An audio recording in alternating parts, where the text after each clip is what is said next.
Hi, everyone. Joseph Lavoie here. Welcome to Business is Politics. And today, it's not just me blabbing on. In fact, I've got two really smart fellas, two colleagues of mine who I've asked to join the show. And just to set us up, what we're going to be talking about today is the importance of looking at electoral maps. I've talked about this in the past, at least on the show. And there's an interesting election campaign underway in British Columbia. And we thought it might be interesting to actually look at what's occurring in BC in the context of electoral map analysis. And I thought these two guys would be the best to have that conversation with, and you'll see why in just a second. Jason Craik, senior consultant based here in Crestview's Vancouver office. Been with Crestview for a little over a year now. Prior to that, worked in the Premier John Horgan's office as an issues manager, and then various other roles with the party throughout our travel from opposition into government, and now a consultant whose practice focuses primarily on government relations and sort of highly regulated industries here in British Columbia. My name is Hunter Knifton. I'm a consultant here at Crestview. I do all things data, campaigns, research, digital at Crestview, so all the fun stuff. And to end, I reserve the right to kick it over to Jason and Joseph, since I'm an Ontarian in Calgary talking about the BC elections. Gosh, I'm a Toronto transplant with only 3 years in this market, so I think Jason, it's just gonna fall on you today. I'm the expert, yeah. So let's kick it off. Jason, I think it might be useful because not everyone who listens to the show is paying attention to Canadian politics necessarily. So why don't you give us the 30-second primer or even the minute-long primer on what this campaign is about, what's occurred, the drama that's occurring, and why so many Canadian political nerds are paying attention to this particular campaign. BC is generally a center-right, center-left province in terms of a governing party. Generally, those are the coalitions or the broader-based coalitions of spectrum that tend to hold government here. For 16 years, we had the BC Liberals under Christy Clark, which were sort of an amalgamation of federal Liberals, federal Conservatives, free enterprise folks, and with the BC NDP largely in opposition throughout that whole time. In 2017, there was a very close election that saw the Greens, BC Green Party, sort of hold the balance of power in a minority government under John Horgan. And then the next election in 2020, the BC NDP secured a huge majority, a second largest majority in the province's history. And then as we see ourselves into 2024, that BC Liberal, that center-right free enterprise coalition went through some growing pains, some challenges in terms of rebranding, and sort of opened the door for a fresh sort of conservative face to sort of pop up through that middle. Over the last 6 months or so, you've seen that BC United, BC Liberal, center-right free enterprise coalition completely fall apart to the point where they are no longer a actual party after almost 35 years of being a group.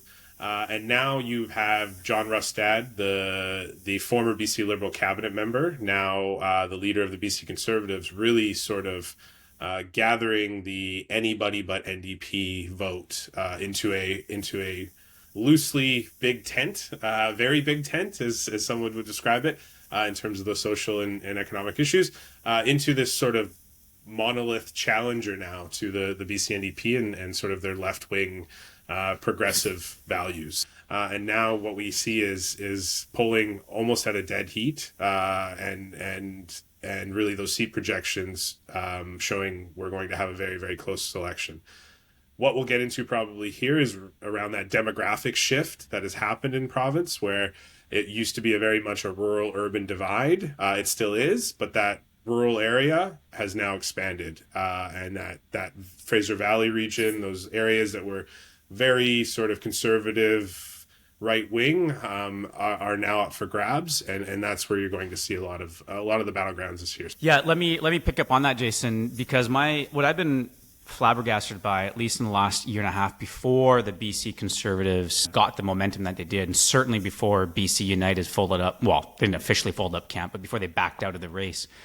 I couldn't believe that in a market where there's so much desire for change, where the affordability issues are as big as they were, that we weren't seeing the huge desire for change that we've seen in so many other markets, so many other political markets. Like to be an incumbent is a huge liability right now.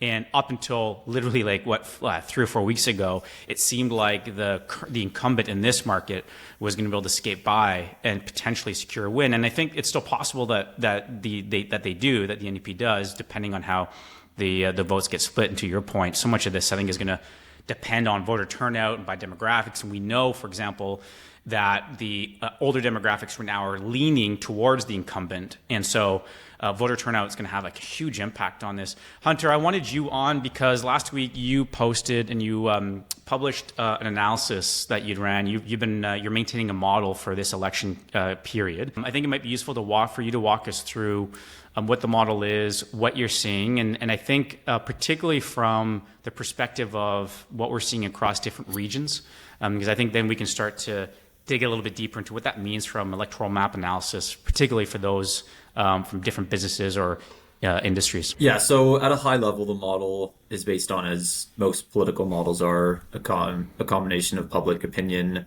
polling and then previous election results. So you sort of meld those two together and it gives you a prediction of the current seat counts. So this was a really fun one to put together for most of the reasons that Jason talked about. So first of all, the election map has changed substantially. There was a redrawing of the boundaries in British Columbia. So there's been 6 new ridings, I believe, created, and then 71 of the existing ridings had their boundaries changed. So a vast majority of the ridings that were contested in the previous election now have new boundaries. So when you try to predict what the current ridings are going to end up like, you have to map those previous election results onto the new boundaries, which was a really fun task. And then second of all, to Jason's point, the BC Conservatives haven't been a competitive party since the 60s or 70s, and they're now tied in polls with the NDP, and the BC United, who were the previous opposition, are officially no longer in the race. They have some independent candidates running, which could have some interesting results in some specific ridings, but they're not a force across the province. And so it wasn't really obvious how these previous and current BC United voters were going to vote when the party dropped out. So trying to tie together those shifting boundaries of the ridings and then tying together the people that had voted BCU in the past and trying to figure out how they would vote this time around was a really, as I said, a really fun task. So the current model has a really close race, as most polls and political models have, with the NDP winning 49 seats and the BC Conservatives winning 43. To your question about the geographic distribution, the Conservatives dominate in rural areas, so sort of anywhere outside of the greater Vancouver area, not on the island. And then on the island, the NDP do really, really well there. I think they win most of the seats, other than one seat going to the Green Party in the current projection. And then to Jason's point, the battleground is really sort of the greater Vancouver area. There's tons of seats in that surrounding area. Right now, the model has the BC United winning those seats on a 2-to-1 basis, but that's really where the battleground is. And importantly, most of those seats in the model are classified as toss-up seats, which means really small swings in the top line polling results can have a huge impact on how those results turn out. And so to that point, most political models are better looked at probabilistically rather than just as a single outcome. So what I like to do is map out sort of the range of possible outcomes for each party and then compare, run a simulation, say, okay, how many times do the NDP win? How many times do the Conservatives win? And so right now the model has the Conservatives winning about 35% of the time, the NDP winning the most seats about 60% of the time, and then 5% of the time they tie and the BC Greens win. So there's still lots of race to be had. There's low name recognition with Rustad and low familiarity with him. So lots of things are going to change, but that's where we're currently at. Jason, Hunter talked there a little bit about the what appears to be a stark difference between Vancouver Island, which is definitely heading orange NDP, at least in the model, and a lot of polling data supports this, definitely heading blue Conservative in rural parts. And it seems to me like battleground is going to be the burbs in and around Vancouver. If I'm pick any random industry, if I'm in forestry, if I'm in mining, if I'm extractives, Why would I need to care about the degree to which suburbia in Metro Vancouver is a battleground area? I mean, obviously, as political nerds, we care because we want to have a sense of how the outcome is going to go. But we talk about in our own work day to day, like you got to pay attention to this stuff, even if you're not a political nerd. I'd love to get your take on why most businesses ought to pay attention to what is occurring in the Metro Vancouver region. I think it's because it drives policy straight up, right? Like, there's always been a significant rural-urban divide in terms of core issues in this province. But the catch here in BC is that rural seats, you can win them all, but you're still not going to form government. So when you are, when you're, let's say, a resource extractive business, let's say you're a forestry company that don't even, maybe your trucks run through the Lower Mainland, but you don't have a base there. Ultimately, the people of the Lower Mainland don't understand your issues. They don't understand. They don't have the context of what a forestry-based economy means to a specific community. But then also on that track, they also don't understand that impact can be felt in Surrey. So Surrey, for instance, makes a significant amount of the equipment, the trucking supply, all the different ancillary benefits to the industry, all sort of originate in Surrey. So if you're a forestry company based in Mackenzie, British Columbia, for instance, you need to be speaking to those Surrey folks to let them know what that industry means to their local community as well. And this is something that both sides of the spectrum and leaders of both parties have not done very well over the years. David Eby isn't necessarily talking about forestry in Vancouver where he should, and vice versa. John Rustad is probably not up in Prince George talking about the plight of the Vancouverites, right? And I think as you start to look at how the electoral map falls and where those winning seats are, your party has to provide policy that wins them votes there. So what you're really looking at is paint that broad picture of what your sector means to the province, not just your local community. And as that demographic continues to shift, and housing is a huge driver of this, you have Vancouverites now heading into agriculture communities, into the Chilliwack area, into Abbotsford, even farther. Where their set of problems are a little bit different now. You have to make sure you're speaking that coherent message of what this means to British Columbia, and not necessarily what this means to your local community. And I just add there, we're seeing that play out just in the past few weeks in BC. So, for example, if you're a housing development company, you're going to be really interested in this map because both the BC Conservatives and the NDP are talking a ton about housing, Jason, to your point, and that's because when they look at the polling, they figure out that these regions in and around Vancouver are their key areas, and then they look at the polling and they ask these folks, which issues do you really care about? And they say housing. And then their number two issue is they talk about safety and drug policy and these sorts of things. So if you're a healthcare company, that's going to be something you're going to want to be on top of and ahead of. Hopefully, David Eby just walked back a huge drug decriminalization policy that they had rolled out in BC, and there's huge implications for that. For healthcare companies in BC and across Canada. And that's something that you likely could have telegraphed if you were looking at the map, looking at sort of the top issues in and around Vancouver and figuring out that these are really deeply unpopular issues. And it was a pretty obvious step that EB was going to have to do something pretty significant on that file. Yeah, it's got me thinking about one of the big things that we've been talking about, or that I've been focused on this election, is demographic changes, right? I think we talked about rural versus Metro Vancouver versus Vancouver Island divide, but there's going to be, I imagine over the last couple of years, and certainly I've been exposed to it anecdotally, there's been a massive migration of key demographics outbound. Out to the burbs, out to, I joke, but it's only half joking that if I had moved here 3 years ago, I live in South Surrey, I would have had no choice but to buy in Chilliwack. Drive until you can afford a mortgage. Yeah, drive. Yeah.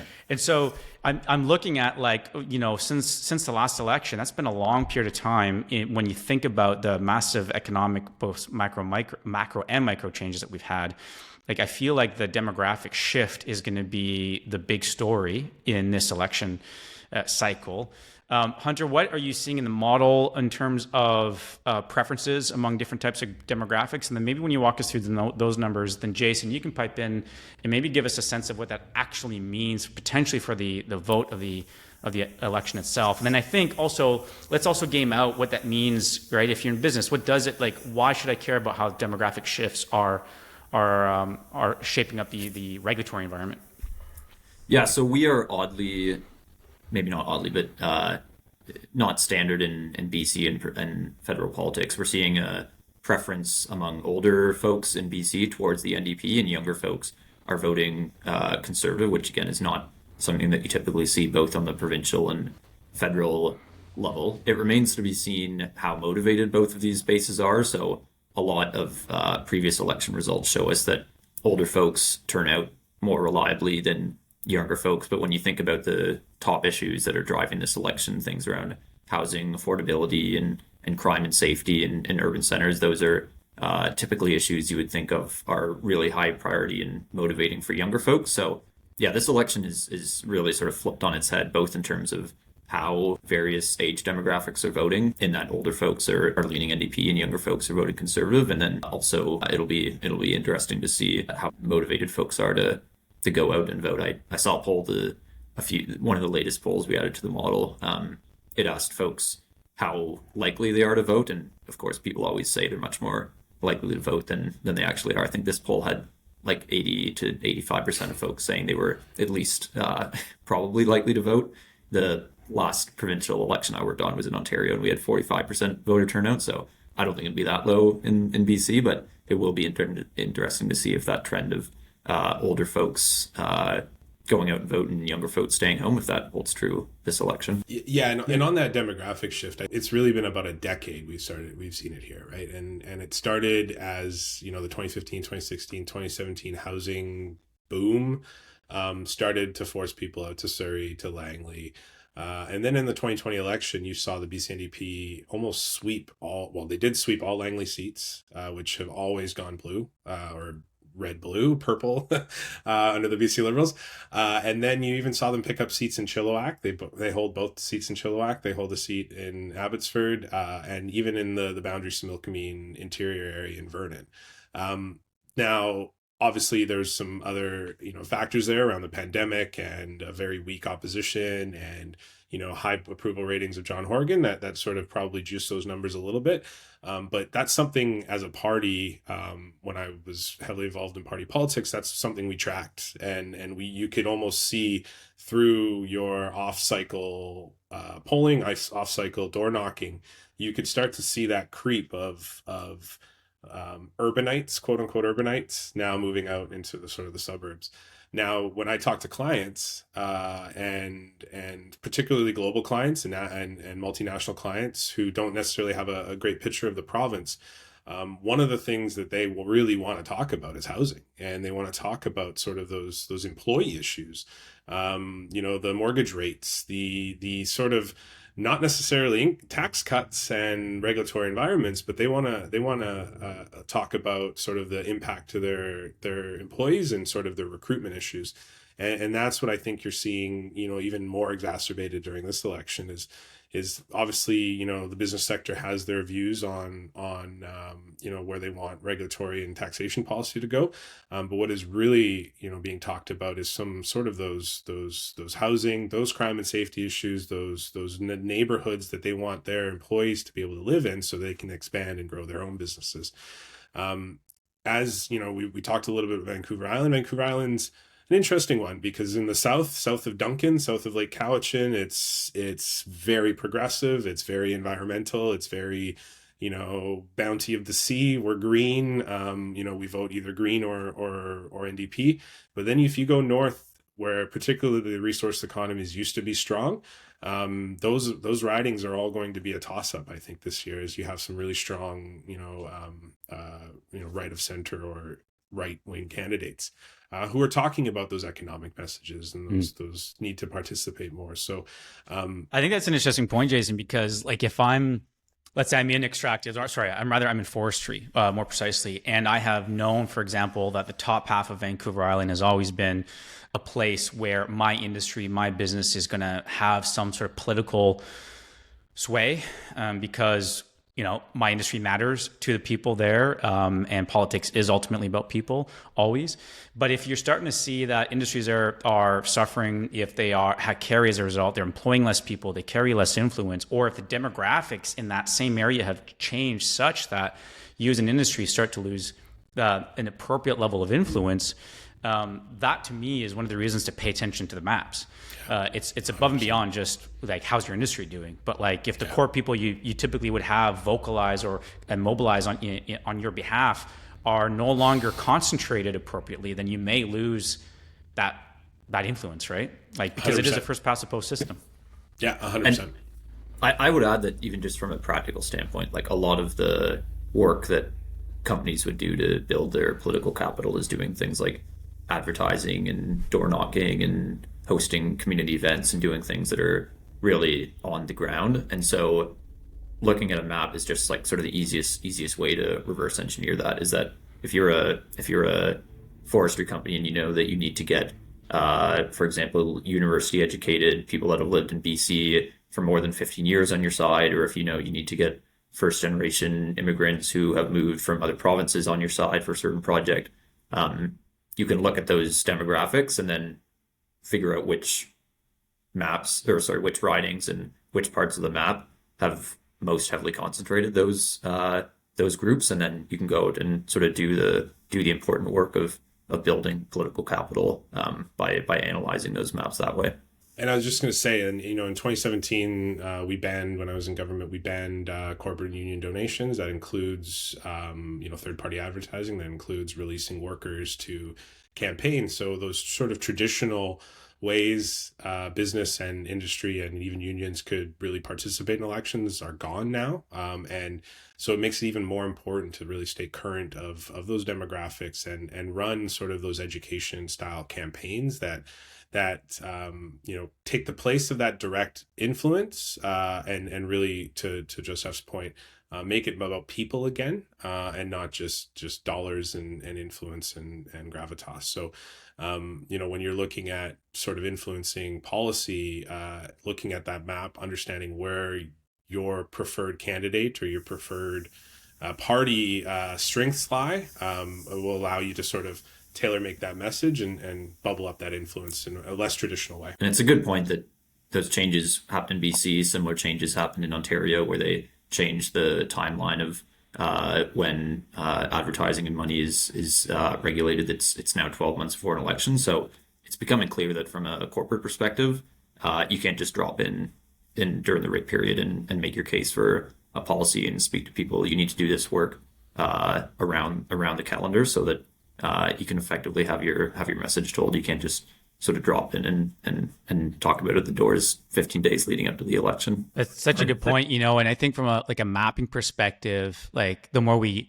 talk about this, the three of us, the more it reminds me that, like, particularly in a campaign like this, where I think voter turnout is going to be the single biggest variable. Obviously that's always the case, but I think in this campaign specifically, every single individual vote is going to be consequential, particularly in ridings that are huge toss-ups. And that is where, like, looking at the individual poll, like the maps within the maps is going to be something that's going to matter, I think, in every war room for the major parties in this race. But I think also as a business, if that's what the war rooms are needing to analyze to figure out how they're going to win this thing, I would suggest businesses and industry should be doing the same, right? Absolutely. And I think, the conditions are ever changing in campaigns, and we've all worked a lot of campaigns here. And what I'm hearing from folks is it's incredibly hard to get volunteers out. And it was last cycle and the cycle before. It's incredibly hard to have sort of those mass, canvassing events and those days of actions where you can blanket communities. So now you have to be super hyper targeted on polls, on neighborhoods, on specific houses in neighborhoods, because you just have to be more efficient with your GOTV to move the needle.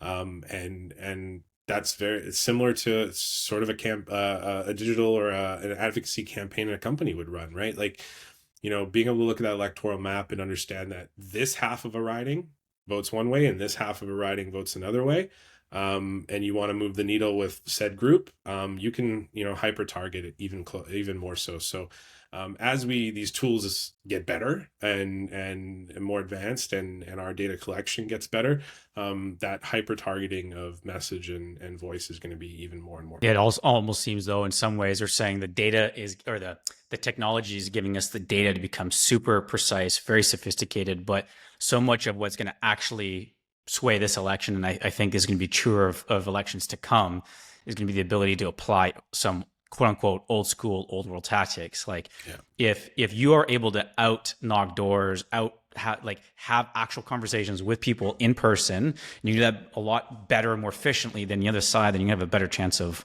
winning this thing. And it's counterintuitive because increasingly you knock on a door, not everyone wants to answer it, or they'd rather pull up their smartphone, load up their home security system and look at who that stranger is on the door. And if they have any sense that it's a political candidate, it's like, nope, not answering the door.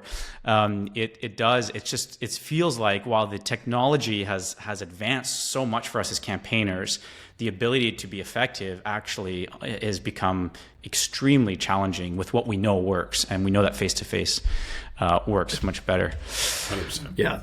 You need to figure out like a new way to campaign almost. Like it's funny when you look at federal polls, Pierre is obviously dominating across the board. People have a huge desire for change, but then when there's a question about do you want an election now, the numbers are not necessarily as high as the desire for change and the desire that people want a new prime minister, because they don't want people showing up at their doors and all the advertising and texts and emails and stuff that people come to associate with campaigns. So to your point, it is time to sort of find a new way to get people into politics and not turn them off of it. Maybe we can close out. I've got two questions to close us out. Love your take on how much time you spend looking at maps, even in between election cycles. I think as this redistribution has happened and the population growth, we've had over 100,000 people move to British Columbia over the last, 12 to 18 months. Looking at those maps is going to be more and more important. And I think right now, to points that Hunter made, it's a little bit of a grab bag of what we can decipher from them, because there has been such a big redistribution, because there's been mass demographic changes that we don't really understand yet. I think the data and the voting data that we're going to collect on this election will be extremely important to every party going forward in the next 2-3 cycles until there's the next redistribution. Looking at poll by poll inside of ridings is going to become even more and more important as we look at more efficiency and needing to get the vote out in a more efficient way. But I think anybody who is interested in how policy is shaped and how policy is influenced should spend some time looking at the electoral maps after this cycle and understanding where the votes have broken out in sort of those key battlegrounds, and what those issues they were voting for meant to them, and being able to tailor make your campaigns and your policy asks to that. So maps aren't sexy, but they're really the core tenet of what we do in campaigning. So often we talk about war. We're talking about war rooms. We use war analogies when we talk about politics. Yeah. I mean, if you're going to wage a war, you got to look at your maps, right? And there's an element of that. But to me, it seems like the map, like the change of pace is occurring in between election cycles is so rapid, whether it's media consumption habits and how that shapes people's perceptions, how it shapes their vote intent, or even what they're focused on. And then you throw in what we've just talked about, big, migration changes that we're seeing, whether it's the influx of we've seen a spike in immigration, obviously in all of Canada, but specifically here in BC. That's going to have an impact on the maps. We're seeing people trying to flee urban core to rural parts of the province to try and find a mortgage that they can afford. And to me, a lot of this change has literally occurred in the last 2 to 3 years. And so I feel like the map is going to change so quickly. It's changed so fundamentally for this election. But then, Hunter, I wonder if you have a perspective on what do you need to do between now? Let's pretend it's a 4-year cycle between election. Is that too long to wait to do analysis of the map?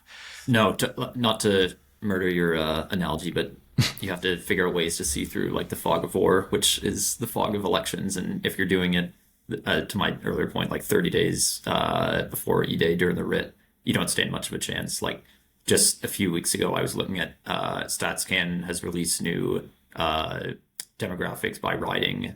So those have had super drastic changes across Canada. I was looking at how some of the demographics in ridings in Ontario have shifted. There's by-elections that occur that have huge implications for how more general elections are going to play out. Like we just saw the federal Liberals have two pretty significant losses on by-elections, and those are going to have significant impacts on federal election outcomes. Polling is just obviously coming out on a really regular basis, so it's really easy to sort of set up the. It's not easy to set up the maps, but it's easy to stay on top of the maps once you set them up, because there's so many variables that occur in between campaigns that impact what the actual outcome of those campaigns are going to be. And the more data you have at your fingertips and the better understanding you have, the faster and better decisions you can make when you're in that crunch time, sort of leading up to these really big, impactful, consequential campaigns. And if I could just add one thing to that, like maps are one part of it, but I think we also have to think about issue sets and how we identify issues, right? Like you used to be able to look at your local community newspaper and go, okay, well, this is what the community is concerned about. Well, with the reduction in media and those on the ground voices, I'm going to plug market research. Like, companies should be going into those battleground in those areas where there are swings of voters that decide elections, and really truly understanding what those issues are, because we can look at demographic data and we can guess and we can make inferences based on historical voting patterns and all those things. But when you start wholesale changing of demographics in neighborhoods and ridings, sometimes that's a little opaque, right? So looking at sort of the on the ground issues of each community becomes more and more important, and then layering that on top of a healthy map.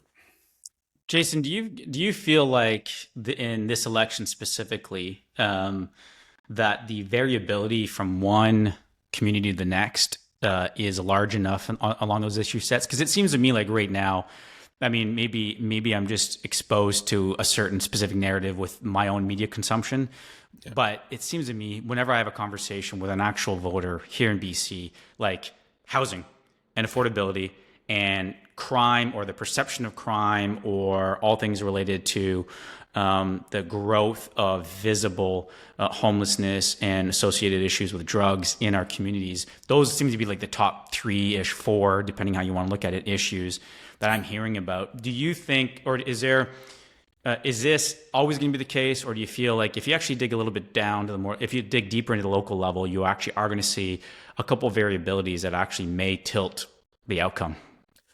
I think it's twofold. I think when you're looking at those big picture issues, which I'm fully behind you, everyone I talk to worries about housing, healthcare is a big one, and crime and safety, street disorder, whatever you want to call it. Both parties are going to give are going to say they're going to deal with it. Their methods might be a little bit different, but then it becomes about sort of who you trust on the spectrum. But when we're looking at ridings that could be decided by a point, half a point, 2 points, 3 points, those sort of more granular issues on the social conservative side, for instance, in some different demographics, are going to mobilize people. 50% of the population probably has no idea, I'm just making up a number, but really is not connected to sort of the day-to-day political process here. And when they see, at the debate, David Eby stands up and goes, "We're going to fix housing." Rustad goes, "We're going to fix housing." It becomes sort of who you believe. But on those really issues that make people go to the polls and vote a specific issue, it's going to be really important to sort of granularly figure out in that riding, I use it as an example just because it's an easy one, who your social conservatives are, who want to see, changes to school curriculum, right? That might be a small constituency of 2, 3, 4, 5,000 people in your riding, but those folks could decide in a battleground like Surrey, right? So I think it's twofold. I think you have your big picture, but when you're looking at really pulling that vote and making every vote count, you're going to have to find those people who are single issue voters and figure out what their issue are and give them a credible alternative. Such a good point. Like the specificity around where they're clustered, because there are people who, the issues that we've talked about, those top 3 or 4 may be important to them, but it may not be the issue that they actually vote on. For them, that's not the ballot question. Yeah. And if they are organized enough, if they're vocal enough, they can totally sway one constituency, 2 or 3, and that in an election like this can just completely change the final outcome. Exactly. Okay, guys, I've run us late, so I'm going to thank you so much for this. Hunter, if someone's listening to us and they're curious to get a sense of what 5,000 takes on the BC election outcome looks like, where can they find our model? It'll be updated weekly on Crestview Strategies main website page. So if you just Google Crestview Strategy, go to our website, there will be a blog post that's updated every week with the latest model projections. Awesome. Okay. Thanks, guys. Appreciate it. Thank you. Thanks, guys. Bye now.